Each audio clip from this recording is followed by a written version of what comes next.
नमस्कार देवी सज्जनों, मेरा नाम है देवांश है और स्वागत करता हूँ कि मेरे इस चैनल पे।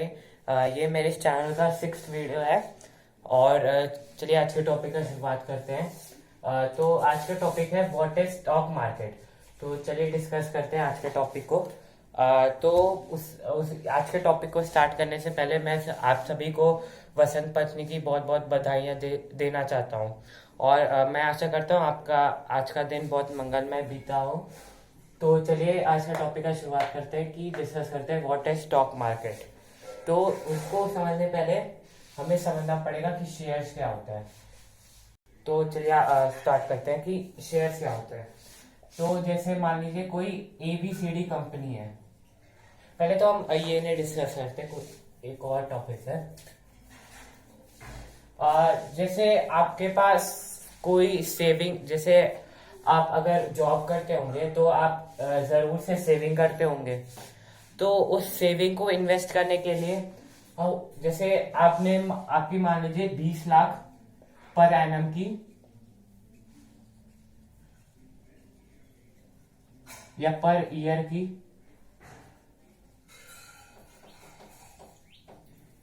आपकी इनकम है। आप 20 लाख पर एनम कमाते हैं। तो आप मान लीजिए हर साल आप 3 लाख रुपए सेव कर लेते हैं।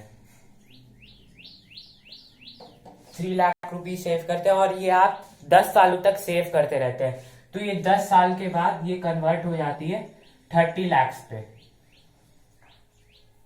ठीक है, आपने सेव किया 10 सालों तक 30 लाख, बहुत अच्छा अमाउंट है। ठीक है, तो अब इसको सेव ना करने की जगह अगर आप कहीं इन्वेस्ट कर दें और उसके बदले में आपको इससे ज्यादा कई सालों के बाद इससे ज्यादा आपको मनी मिले, तो कितना अच्छा होगा।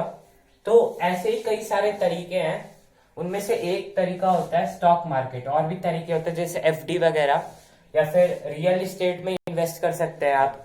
तो कई सारे वेज हैं, जैसे एक उसमें से है स्टॉक मार्केट। तो आज हम इसी को डिस्कस करने वाले हैं कि स्टॉक मार्केट होता क्या है। तो चलिए डिस्कस करते हैं। स्टॉक मार्केट को डिस्कस करने से पहले मैं आपको बताना चाहता हूँ कि शेयर्स क्या होते हैं। तो चलिए शेयर्स पहले जान लेते हैं। ये तो आप समझ में होंगे, शेयर जान लेते हैं, तभी आप समझ पाएंगे कि अगर आप 30 लाख इन्वेस्ट कर रहे हैं तो कई सालों बाद वो 30 लाख का हो सकता है 50 लाख हो जाए, या फिर 1 करोड़ भी हो सकता है। तो चलिए देखते हैं। मान लीजिए कोई कंपनी है ABCD, कोई कंपनी है ABCD और उसके ओनर मिस्टर ए है या मिसेस ए है, कोई भी है, इट डजेंट मैटर, कोई भी है। तो ये जो कंपनी है इसने अपने शेयर्स मार्केट में भेजे और ये जो शेयर्स होते हैं ये पब्लिकली अवेलेबल होते हैं, तो कोई भी इनको खरीद कर सकता है। तो इनके ओनर है मिस्टर ए। तो अभी समझते हैं कि ये शेयर्स क्या होता है। कि जैसे मान लीजिए ये जो कंपनी है ABCD को ये कंपनी है, उसकी नेट वर्थ या फिर इसका जो कॉस्ट आएगा अगर आप इस कंपनी को खरीदने जाएंगे, इसका कॉस्ट है 50 लाख। ठीक है, इसकी कॉस्ट है 50 लाख। लेकिन अब मिस्टर ए ने सोचा कि क्यों ना इस कंपनी को बढ़ाया जाए और इस कंपनी को बड़ा किया जाए, इसके बिजनेस को बढ़ाया जाए। तो लेकिन अब एक दिक्कत आती है कि मिस्टर ए के पास या मिसेस ए के पास 50 लाख है। ठीक है, इस कंपनी की वर्थ है, लेकिन इसको इस बिजनेस को बढ़ाने के लिए इनको 50 लाख और जरूरत है। और दिक्कत की बात यह है कि इनके पास ये 50 लाख है नहीं अभी। इनके पास लाख है 50 लाख की। तो अब ये 50 लाख कहां से लाएंगी। तो एक ये तरीका अपना सकते हैं कि अपने जो कंपनी है ABCD उसको स्टॉक मार्केट में लगा दे, रजिस्टर कर दे।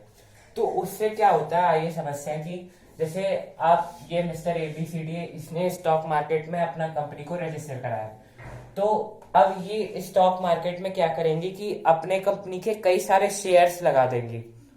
तो शेयर्स कई सारे होते हैं, जैसे अब मान लीजिए इनको 50 लाख शेयर्स 50 लाख और चाहिए।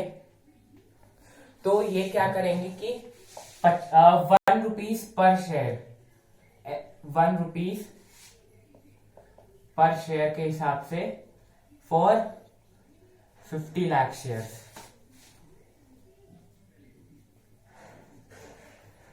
ऐसे कर सकती है। मींस ये अपने कंपनी के 50 लाख शेयर्स को रजिस्टर कराएगी और हर एक शेयर का दाम होगा वो 1 रुपीज होगा। तो ये हो जाएगा कि ये कई सारे, अब इंडिया में तो 1.30 करोड़ 130 करोड़ जो पीपल हैं, उनमें से कई सारे लोग इस शेयर को खरीदने आएंगे। तो हो सकता है कोई एक ही शेयर खरीदे, हो सकता है कोई 100 शेयर खरीदे, हो सकता है कोई 10,000 शेयर खरीदे, हो सकता है कोई पूरे के पूरे 50 लाख खरीद ले, हो सकता है कि कोई पूरे 30 लाख खरीदे। तो ऐसे डिपेंड करता है हर पीपल पे। तो अगर मान लीजिए ये 1 रुपीज पर शेयर है, तो कोई 100 शेयर खरीदने आ रहा है, तो उसको कितने रुपएंगे? 100 रुपए। तो अगर वो मान लीजिए 10,000 शेयर खरीदने आ रहा है, तो उसको कितने देने पड़ेंगे? 10,000 रुपए। तो ये चीज आपको समझ में आ गई कि शेयर्स में बेचते कैसे हैं। अब बात कर लेते हैं कि जो शेयर्स मार्केट होते हैं उसमें ट्रेडिंग होती कैसी है। तो मान लीजिए ये कंपनी जो है उसने किसी मिस्टर बी पर्सन को अपने शेयर्स बेचे, अपने शेयर्स मिस्टर बी को बेचे, और उन्होंने अभी 10,000 शेयर्स खरीदे हैं इस कंपनी के। और ये जो 10,000 शेयर्स हैं, मीन्स इन्होंने 10,000 रुपए इस कंपनी को दिए हैं, एबीसीडी कंपनी को दिए 10,000 रुपए 10,000 शेयर्स खरीदने के लिए। तो अब अब इनको ठीक है, ये इन्होंने खरीद लिया, इनको प्रॉफिट कैसे होगा। तो आइए इस चीज को समझ लेते हैं कि शेयर मार्केट में प्रॉफिट लॉस वगैरह कैसे होते हैं। तो चलिए समझते हैं। जैसे मान लीजिए इन्होंने 10,000 के शेयर्स खरीदे, ठीक है। अब इनको ऐसे करते करते कई सारे शेयर्स इस कंपनी ने अपने सारे 50 लाख शेयर्स बेच लिए। तो इनकी तो 50 लाख की वैल्यू पूरी हो गई, मतलब 1 करोड़ हो गया। तो ये अपनी कंपनी को बढ़ा दी। अब इनकी कंपनी 1 करोड़ से 2 करोड़ हो गई है, इनकी नेट वैल्यू 2 करोड़ हो गई। मीन्स जो पहले थी उससे 4 गुना इनकी वैल्यू हो गई है। मीन्स की अब जो कंपनी का जो पहले शेयर था उससे 4 गुना और बढ़ेगा। तो अब इनके कंपनी का हो जाएगा 1 रुपए ना होके 1 into 4 दैट इज 4 रुपए पर शेयर के हिसाब से ये बेचेंगी, जितने भी शेयर अब बेच सकती हैं। तो अब इन्होंने बेचा, तो ये अब क्या हुआ कि जैसे ये जो शेयर्स बेच रही है वो कंपनी के ही हिस्से थे। तो अगर इनके कंपनी के नेटवर्थ भाई 2 करोड़ हो गई, तो ये जो इन्होंने शेयर्स भी बेचे थे वो भी 4 गुना हो जाएंगे। तो मिस्टर बी ने शेयर्स जो खरीदे थे वो 10,000 के शेयर्स खरीदे थे, फिर इस कंपनी की वर्थ बढ़ गई 2 करोड़, 4 गुना हो गई। तो 10,000 इंटू 4 40,000 की अब ये क्या कर सकते हैं, अब इनकी वो जो शेयर्स है अब इनके 40,000 हो गई, क्योंकि कंपनी की वर्थ बढ़ गई है। तो ये 40,000 को अब क्या कर सकते हैं किसी, अब क्योंकि ये शेयर इनके पास है, इनके पास इनकी ओनरशिप राइट्स है मिस्टर बी के पास, तो ये क्या कर सकते 40,000 रुपीज वर्थ की शेयर्स को ये किसी मिस्टर एक्स पर्सन को बेच सकते हैं। तो इनसे क्या हुआ, अभी इनके पास 10,000 की लॉस हुई थी इनको, क्योंकि इन्होंने खरीदा था तो अपने पैसे दिए होंगे इनको, तो ये 10,000 की लॉस हुई थी। अब क्या हुआ, इनको 40,000 का इन्होंने बेचा, तो 40,000 माइनस 10,000 मीन्स इनको 30,000 का प्रॉफिट हुआ। मीन्स देखिए अब इनको 3 गुना प्रॉफिट हुआ है। और अगर ये और वेट करते तो हो सकता है इसकी वैल्यू 5 करोड़ हो जाती, तो उसके हिसाब से ये हो जाता और ये वैल्यू बढ़ जाती। तो ऐसे होता है कि ऐसे कई सारे शेयर्स ट्रेड करते एक्सचेंज करते करते प्रॉफिट लॉस होता है। तो इनको कंपनियां कई सारे शेयर मार्केट स्टॉक मार्केट में इन्वेस्ट करा। भी समझते स्टॉक मार्केट क्या होता है, शेयर समझ लिया, बाकी सब समझ लिया कि स्टॉक मार्केट क्या होता है। आप समझते स्टॉक मार्केट क्या होता है। जैसे कंपनी है, इन्होंने अब ये तो किसी राह चलते इंसान को पकड़ के तो नहीं बोलेगी कि हाँ भाई मेरा शेयर्स है, तो ये तो प्रॉपर कंपनी है। तो इसको इस कंपनी को किसी मार्केट में रजिस्टर कराना पड़ेगा, ताकि इसके जो शेयर्स है वो पब्लिकली एडवर्टाइज हो सके और पब्लिक जो है उनके शेयर्स को खरीद सके।